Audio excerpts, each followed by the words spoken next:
Hello everyone, welcome to the jurist साथी। आज हम पढ़ेंगे राजस्थान रेंट कंट्रोल एक्ट के डेफिनेशन क्लॉज जो कि सेक्शन 2 में दिखेगा। देखो, इसके पहले वाले वीडियो में जो है हमने इंट्रोडक्शन पार्ट से डील किया था। आज हम जो है वो डेफिनेशन पार्ट से डील करेंगे। चलिए, इससे पहले मैं आपको बता दूं, we are starting the crash course of Rajasthan judiciary. As you all know कि राजस्थान जुडिशरी का नोटिफिकेशन आ चुका है। हम हमारी क्रैश कोर्स में आपको video lectures, live classes, doubt solving session, साथ ही साथ स्टडी मटेरियल भी देंगे। So anyone who are interested in this, आप हमारा गूगल फॉर्म फिल कर लीजिए, ठीक है, जिससे आपको क्रैश कोर्स की पूरी डिटेल्स अवेलेबल हो जाएगी। साथ ही साथ आपका रजिस्ट्रेशन भी हो जाएगा। चलिए, साथ ही साथ मैं आपको बता दूं, अगर आप राजस्थान जुडिशरी एक ही बार में ट्रैक करना चाहते हैं विद प्री एंड मीन्स, साथ ही साथ प्रिपेयर करना चाहते हैं, तो just by the notes of jurist साथी, जिसमें आपको सारे रिसेंट केस लॉज, साथ ही साथ मेंस आंसर राइटिंग, सारी चीजें आपको अवेलेबल होगी। हमारी नोट्स जो है वो आपको हिंदी और इंग्लिश दोनों में अवेलेबल है। चलिए, अगर आप हमारे नोट्स परचेस करना चाहते हैं और साथ में क्रैश कोर्स के बारे में और भी डिटेल्स जानना चाहते हैं या क्रैश कोर्स के लिए रजिस्टर करना चाहते हैं, just contact on this number. आप चाहे तो हमें other social networking sites, Instagram, YouTube, सब पे भी कांटेक्ट कर सकते हैं। चलिए, let's start the definition clause. देखो, इस पूरे डेफिनेशन क्लॉज में यूं तो टोटल जे तक डेफिनेशंस दिख रही, लेकिन हमें पढ़ना है इंपॉर्टेंट डेफिनेशन। अब जैसे मैं इंपॉर्टेंट डेफिनेशन बताऊं तो इसमें एमिनिटीज है, प्रीमाइसेस है, लैंडलॉर्ड है, टेनेंट है, ये कुछ इंपॉर्टेंट डेफिनेशन। लेकिन हम यूं तो भी सारी डेफिनेशंस के साथ डील करेंगे। चलिए देखते हैं one by one all the definitions of this act. पहली डेफिनेशन है एमिनिटीज। देखो, एमिनिटीज का मतलब होता है सुख सुविधा। मतलब आप अगर कहीं रह रहे हो तो आपको क्या सुख सुविधा जो है वो मिल रही है। तो इसमें क्या बोला है, amenities include supply of water, water supply, electricity, passage, staircase, सीढ़ियां, नेचुरल राइट, जैसे अगर किसी की विंडोज है तो वहां से सनलाइट आना, लेबोरेटरीज, लिफ्ट और conservatory, sanitary services, telephone services, TV cable services, मतलब जितनी भी सुख सुविधा आपको जो मिल रही है ना, वो होती है एमिनिटीज। तो एक एमिनिटीज की डेफिनेशन जो है वो बहुत ही इंपॉर्टेंट है। कई बार आपका प्री से एमिनिटीज से क्वेश्चन बन जाता है। दूसरी डेफिनेशन हम देखेंगे एपेलाइट रेंट ट्रिब्यूनल। एपेलाइट रेंट ट्रिब्यूनल वो होगा जो कि सेक्शन 19 में बताया है। जब हम सेक्शन 19 डील करेंगे तब मैं आपको और डिटेल में बताऊंगी। थर्ड आती है लैंडलॉर्ड। देखो, मैंने पहले आपको प्रीवियस वीडियो में बोला था कि लैंडलॉर्ड क्या सिर्फ ऑनर हो सकता है, कोई थर्ड पर्सन नहीं हो सकता। उसका जवाब आपको इस डेफिनेशन में मिल जाएगा। देखो, landlord means any person who for the time being is receiving. Landlord वो पर्सन होगा जो कि रेंट रिसीव कर रहा है। किस चीज का रेंट रिसीव कर रहा है? उसके प्रीमाइसेस। प्रीमाइसेस वो एरिया होगा जहां पे वो टेनेंट रह रहा है, जहां पे उसने घर किराए से दिया है, वो होगा premises. Whether on his account, या तो वो खुद से खरीद रहा है, मतलब खुद से रेंट ले रहा है, या उसके बिहाफ पे कोई एजेंट आया है, ट्रस्टी, गार्जियन, रिसीवर और कोई अदर पर्सन जो है वो रेंट रिसीव कर रहा है, ठीक है। और या हकदार है उस रेंट को रिसीव करने के लिए, वो क्या हो जाएगा? लैंडलॉर्ड हो जाएगा। और प्रीमाइसेस उस प्रीमाइसेस के लिए जो कि उसने टेनेंट को किराए पे दिया है। तो यहाँ से एक चीज आपसे पूछ ली जाती है प्री में, क्या लैंडलॉर्ड जो है वो कोई थर्ड पर्सन हो सकता है? हाँ, लैंडलॉर्ड थर्ड पर्सन हो सकता है जो कि रेंट रिसीव करेगा। उसके बिहाफ में वो एजेंट भी हो सकता है, और कौन हो सकता है? गार्जियन भी हो सकता है, ट्रस्टी भी हो सकता है। चलिए, ये थी लैंडलॉर्ड की डेफिनेशन। अब हम आते हैं फोर्थ डेफिनेशन में लीज। देखो, मैंने आपको पहले बता दिया था कि जो रेंट कंट्रोल एक्ट है, पहले तो वो हर स्टेट के रेंट कंट्रोल एक्ट से डील होता है। साथ ही साथ टीपी के प्रोविजंस भी एप्लीकेबल होते हैं, ठीक है। तो टीपी के प्रोविजंस पे एप्लीकेबल होते हैं। अब जैसे एक डेफिनेशन देख लो लीज की, तो उन्होंने क्या बोल दिया कि आप लीज की डेफिनेशन कहाँ से ले दोगे? ट्रांसफर ऑफ प्रॉपर्टी एक्ट 1882, जो आपका ट्रांसफर ऑफ प्रॉपर्टी एक्ट है ना, आप वहां से लीज की डेफिनेशन ले लो। आता है म्युनिसिपल एरिया। म्युनिसिपल एरिया मैंने आपको म्युनिसिपल एरिया बताया था कि पहले तो ये स्टार्टिंग में डिस्ट्रिक्ट हेडक्वार्टर में लगता था, फिर अमेंडमेंट हुई तो ये पूरे म्युनिसिपल एरियाज में लगता है। फिर साथ ही साथ इन्होंने यहाँ पे ये भी चीज बता दी कि राजस्थान म्युनिसिपलिटीज जो एक्ट है ना, राजस्थान म्युनिसिपलिटीज एक्ट, वो डिफाइन किया गया। वहां से आप जो है म्युनिसिपल एरिया की डेफिनेशन ले लो, उस एक्ट से आप म्युनिसिपल एरिया की डेफिनेशन ले लो। अब एफ, क्योंकि मैंने आपको उस वीडियो में बताया था कि ये म्युनिसिपल एरियाज पे अप्लाई होता है। अब आपको तो यही नहीं पता होगा कि म्युनिसिपल एरियाज क्या है, तो उसके लिए आपको क्या रेफर करना है? राजस्थान म्युनिसिपलिटीज एक्ट 2009। चलिए, अब आता है प्रीमाइसेस।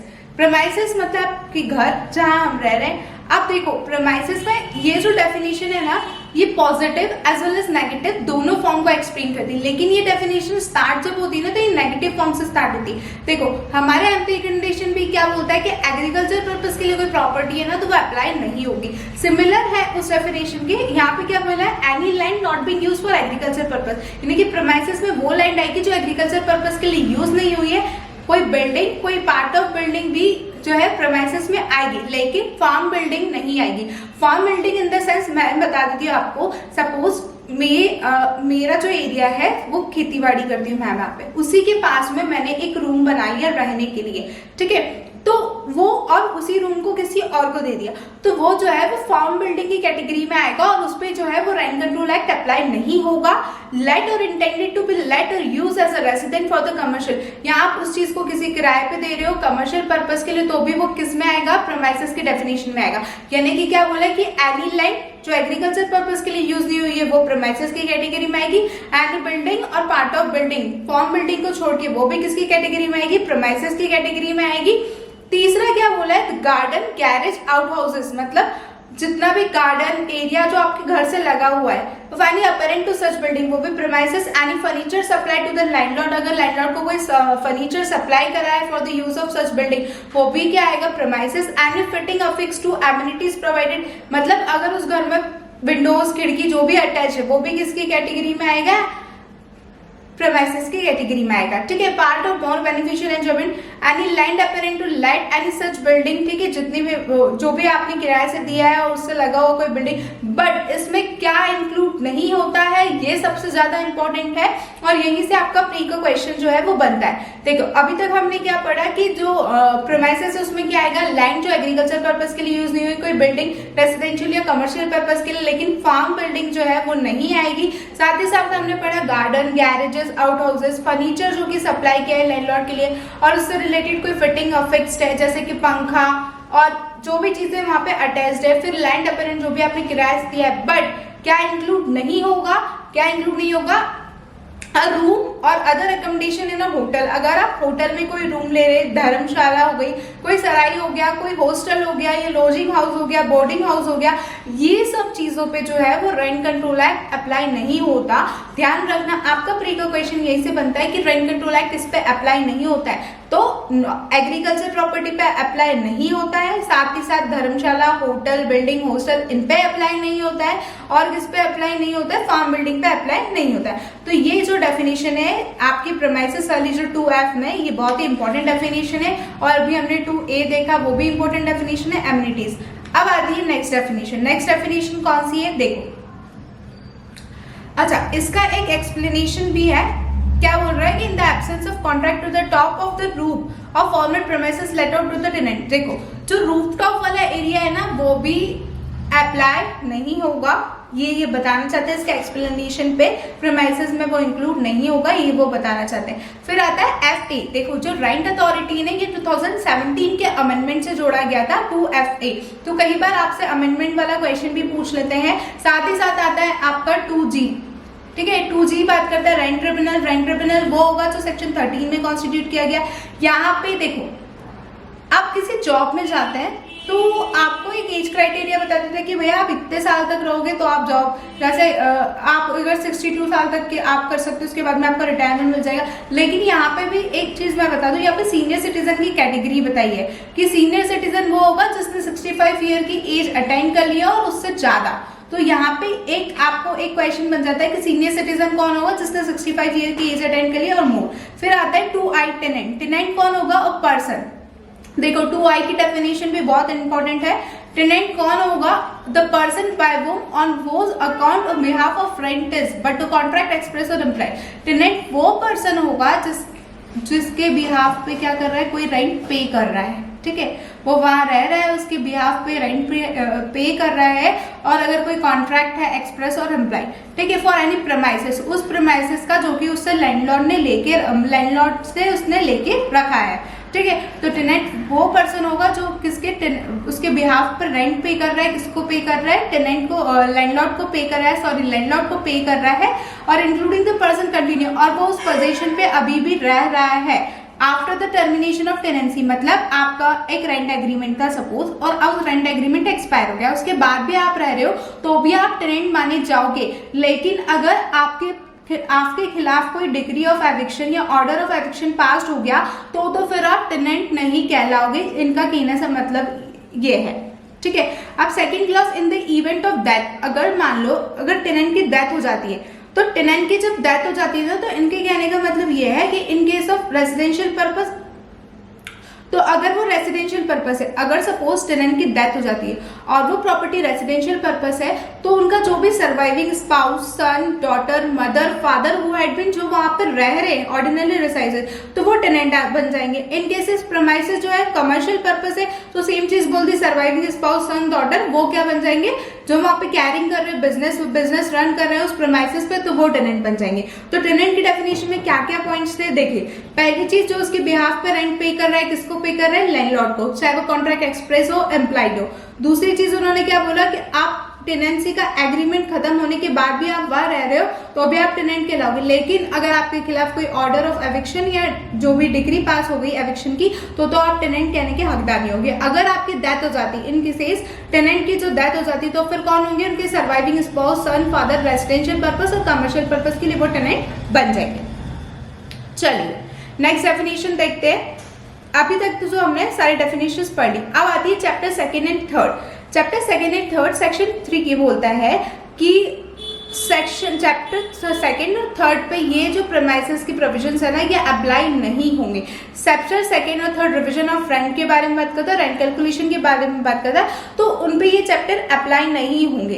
अब कौन कौन से अप्लाई नहीं होंगे, पहला देखो, ये जो ए, बी और सी है ना, ये आपके 2017 के अमेंडमेंट से रिपील हो चुके हैं। ₹7,000 एंड ऑल, ये ₹4,000। अगर आपको यहाँ से क्लियर नहीं, तो आप डायरेक्ट भी रेफर कर सकते हैं। तो ये जो 3 प्रोविजन है ना, ₹7,000, ₹4,000, ₹2,000, या फिर 2017 का जो भी अमेंडमेंट था, यही लास्ट अमेंडमेंट था रेंट कंट्रोल एक्ट का, उससे रिपील हो चुके हैं। बाकी के प्रोविजंस जो है वो 4 हम उनसे डील कर लेते हैं। क्या बोलता है, अब देखो चैप्टर सेकंड और थर्ड किस पे अप्लाई नहीं होगा, to any premises belonging to the, देखो सेंट्रल गवर्नमेंट और स्टेट गवर्नमेंट या लोकल अथॉरिटी के कोई प्रेमाइसेस है जो कि आपको दिया है एज ए टेनेंट के रूप में, तो फिर उस पे जो है रेंट कंट्रोल एक्ट अप्लाई नहीं होगा। To any premises belonging to the let out any corporate constituted under central act, ठीक है, कोई कॉर्पोरेट बॉडी है जो कि सेंट्रल एक्ट और राजस्थान एक्ट के द्वारा बनी गई है, उस पे भी ये जो है रेंट कंट्रोल एक्ट अप्लाई नहीं होगा। तीसरी चीज, कोई गवर्नमेंट कंपनी है, गवर्नमेंट कंपनी जैसे भेल देख लो, ठीक है, भारत इलेक्ट्रॉनिक लिमिटेड, ये सब जो है ये गवर्नमेंट कंपनी के अंदर आती है, तो इन पे भी जो है Rajasthan rent control act apply नहीं होगा, ठीक है, एज डिफाइन अंडर। और कंपनीज, गवर्नमेंट कंपनीज कौन है, तो आप उसके लिए इन्होंने बोल दिया कि आप जा सकते हैं section 617 of the companies act में, ठीक है। फिर आता है any premises belonging to the देवस्थान डिपार्टमेंट, मतलब कोई देवस्थान डिपार्टमेंट का जो प्रेमाइसेस है वो, साथ ही साथ कोई वक्फ, जो एनी प्रॉपर्टी ऑफ वक्फ, जो वक्फ बोर्ड की कोई प्रॉपर्टी है जो कि वक्फ एक्ट से रजिस्टर्ड की गई है, उस पे भी जो है Rajasthan rent control act apply नहीं होगा।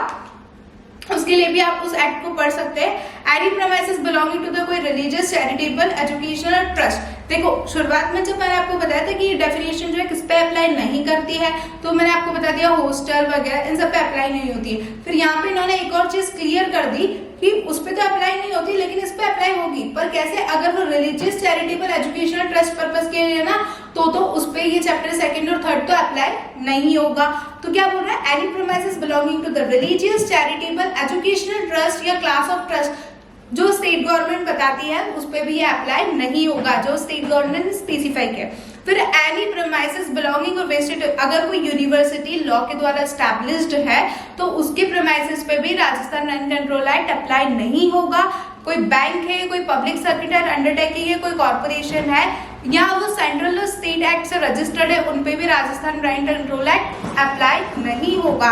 अब किस तरीके के बैंक है, तो इसके एक्सप्लेनेशन में बता दिया गया है। आप बैंक के एक्सप्लेनेशन देखोगे, जैसे एसबीआई है तो एसबीआई कौन सा एक्ट से रजिस्टर्ड है, सेंट्रल बैंक कौन सा एक्ट से रजिस्टर्ड है, तो इसके लिए आप डायरेक्ट देखेंगे तो आपको वो मिल जाएगा, हालांकि वो इतना इंपॉर्टेंट नहीं है। तो अभी तक हमने सारे डेफिनेशन क्लॉज को कवर कर लिया और मैंने आपको बता दिया, जैसे प्रेमाइसेस की डेफिनेशन इंपॉर्टेंट है, एमिनिटीज की डेफिनेशन इंपॉर्टेंट है, साथ ही साथ लैंडलॉर्ड की डेफिनेशन इंपॉर्टेंट है, टेनेंट की डेफिनेशन इंपॉर्टेंट, ये जो 4 है ये बहुत इंपॉर्टेंट डेफिनेशन है। अगर हम देखिए तो कुछ डेफिनेशन में नेगेटिव फॉर्म्स है कि किस पे अप्लाई नहीं होगा, तो उस पे आपको ज्यादा फोकस करना है, क्योंकि क्वेश्चन आपका प्री का वहीं से बनता है। चलिए, if you want to join the Rajasthan crash course, we are offering the Rajasthan crash course very soon, जिसमें आपको मिलेंगे video lectures, live classes, doubt clearing session and study material. If you want to join, आप क्या करिए, Google form को fill करिए। साथ ही साथ अगर आपको राजस्थान जुडिशरी क्रैक करनी है तो आप हमारे नोट्स को भी बाय कर सकते हैं। हमारे नोट्स प्री और मेंस दोनों की तैयारी कराता है, साथ ही साथ आपको रिसेंट केस लॉ